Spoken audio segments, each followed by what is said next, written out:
SIR এর নামে voter হয়রানির প্রতিবাদে মহেশতলায় সিপিআইএম এর বাইক মিছিল। এসআইআর এর নামে ভোটার হয়রানির অভিযোগ তুলে পথে নামলো বাম শিবির। আজ মহেশতলায় অনুষ্ঠিত হলো প্রায় 10 কিলোমিটার দীর্ঘ বাইক মিছিল। ভারতের কমিউনিস্ট পার্টি মার্ক্সবাদী দক্ষিণ 24 পরগনা জেলা কমিটির ডাকে এই বাইক মিছিলটি শুরু হয় মহেশতলার শম্পা মির্জানগর আবাসন এলাকা থেকে এবং বজবজ ট্র্যাঙ্ক রোড ধরে মোল্লার গেট, বাটামোড়, নুঙ্গি মোড়, শ্যামপুর হয়ে শেষ হয় বজবজে। মিছিল জুড়ে লাল পতাকা হাতে স্লোগানে মুখরিত হয়ে ওঠে গোটা এলাকা।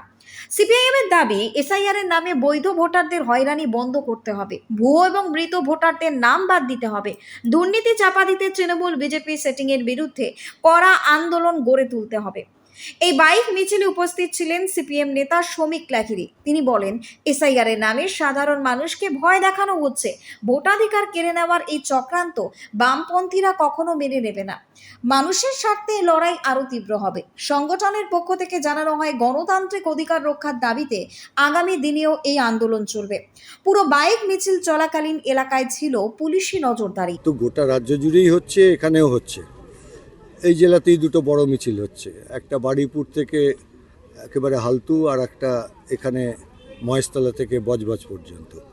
এসআইআর এর নামে যেটা হচ্ছে, এ তো মানুষের হয়রানির চূড়ান্ত, এবং বিশেষ করে নির্দিষ্ট অংশকে লক্ষ্য বস্তু তৈরি করে এটা করা হচ্ছে। 700-750 ভোটার 500কে ডাকা হচ্ছে, 1000 ভোটার সেখানে 600কে ডাকা হচ্ছে। এর কোনো মানে আছে মানুষকে এইভাবে হয়রানি করার?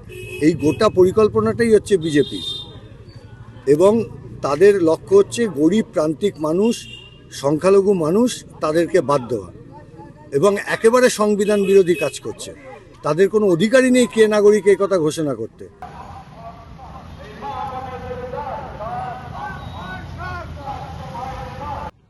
এমনকি বছরে 3000% সুদ নিয়ে মাইক্রোফিন্যান্সে একেবারে গরিব মানুষ কাগজপত্র চাও, যা হতদরিদ্র মানুষদের কাছে নেই।